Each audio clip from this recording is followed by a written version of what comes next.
Since October, experts and family educators have joined with parents to talk about issues that families face, including alcohol and drugs, sex, bullying, divorce, and technology safety. The final installment of this year's series is tonight and tackles the issue of stress.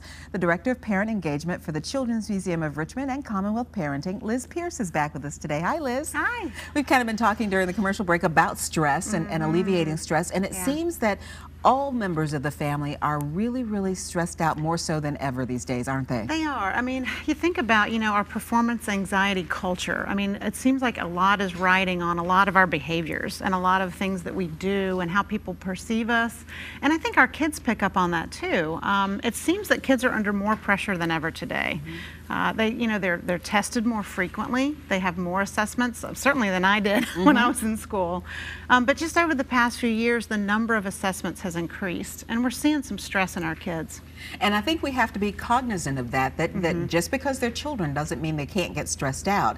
And then we have to explain to our children that adults get stressed out too. So it's kind of like a yin and a yang. Everybody's got to understand that everybody's under stress. That's right. And then stress can look different in children than it can in adults. I think when we feel like we see an adult that's stressed out, we might see their face, kind of scrunched up and some different behaviors in their body language. With kids, it can come out as irritability, talking back. Some of the things that, we might say, why is he doing that or why is she doing that?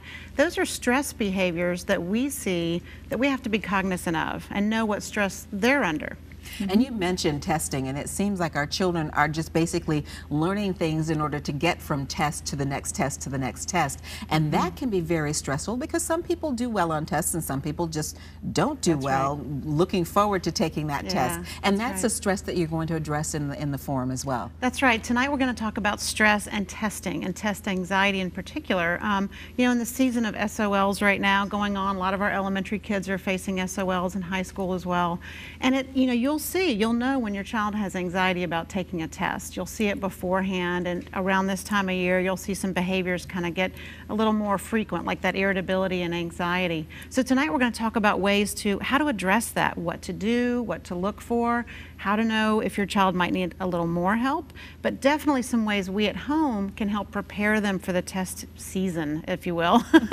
Now these forums are great because just because you're a parent doesn't mean you know it all. Right. And sometimes we need answers to the questions ourselves, and that's what you've been doing with all these different topics. What's the feedback been like? It's been great. We've really tackled some tough topics. We've talked about bullying, we've talked about alcohol and drugs, we've talked about co-parenting, about single parenting, and we've taken each topic and really tried to look at, why it exists and what's going on, and then ways we can help move through those transitions in our life or move through those periods of stress and tough times.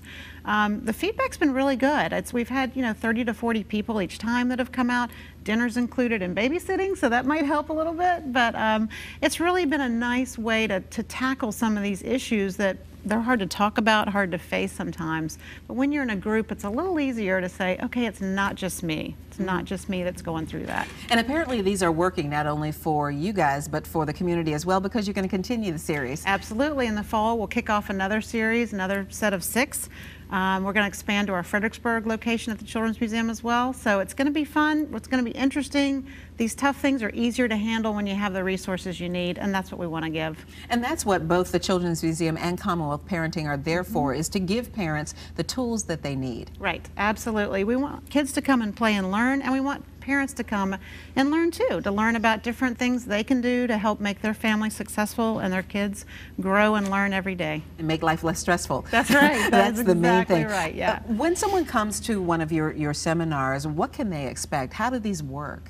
So what happens when you come to the seminar, we have the dinner there ready for you. Everybody gets a plate, we sit down, people begin eating and greeting each other, and then after about 10 minutes the educator and the presenter will start talking at the front of the room. It's very casual, it's very easy. We kind of eat through as we talk, and then after the presentation you have a chance to ask questions, get some answers, and then afterwards you can certainly follow up later as well. So yeah. Kind of a very comfortable, non-confrontational type of evening. Absolutely. Some people come and listen and don't say a word. Some people ask their questions.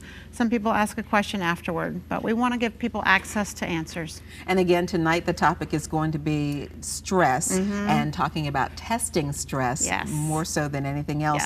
And you talked a little bit about some of the things that we should look out for in our children. What are some of the other things that we should look at as far as maybe helping our children identify stress and get over their stresses? Well, it's going to be nice because Shannon Rains is coming tonight. She's a local psychologist and she does testing as part of her practice. So she's going to have these tips about how we can be a rock and a foundation for our children so we can stay calm, keep them organized, help them stay calm so they can get ready for those tests. That sounds great. Liz Pierce, thanks so much for joining us today. Absolutely. Thank you. You're welcome. Let's tell folks how they can go. The RVA Parents Forum series, Stress Testing the Limits, is tonight at 6 o'clock at the Children's Museum of Richmond at the Short Pump location. We'll post a link to more information at WTVR.com/VTM. Thanks, Liz, for coming in to see us today. Thanks for having me. You're very welcome.